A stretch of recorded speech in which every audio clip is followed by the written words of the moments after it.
இன்னைக்கு சில சத்துக்கள் குறைஞ்சு போயிடுச்சு. மண்ணுக்கு பல வருஷம் உயிர் இருக்கு இல்லையா, சத்துக்கள் குறைஞ்சு போயிடுச்சு. கொஞ்சம் பின்னோக்கி அசை போடுறதுக்கு சில காரணங்கள் நமக்கு தேவைப்படுது. ஏன் அப்படின்னா, நம்ம உணவுல பற்றாக்குறை இருந்த காலம் போய் உணவுல நம்ம உணவா திருப்தி அடைஞ்சதுக்கு மெயினான காரணம் பசுமை புரட்சி.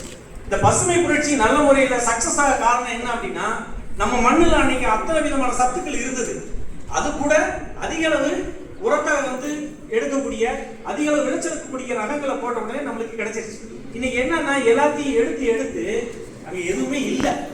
ஒரு அச்சய பாத்திரமா இருந்தாலும் அதுக்கு என்ன சொல்றாங்க, ஒருவருக்கு சோறு வேணுங்கிறாங்க. அப்ப நம்ம மண்ணுல ஒரு மினிமம் சத்தாவது வேணும். அந்த சத்து இருக்கா இல்லையான்னு நம்ம தெரிஞ்சுக்கணும். இன்னைக்கு எல்லாருமே மாசத்துக்கு 3 மாசத்துக்கு மெடிக்கல் செக்அப் பண்றோம்.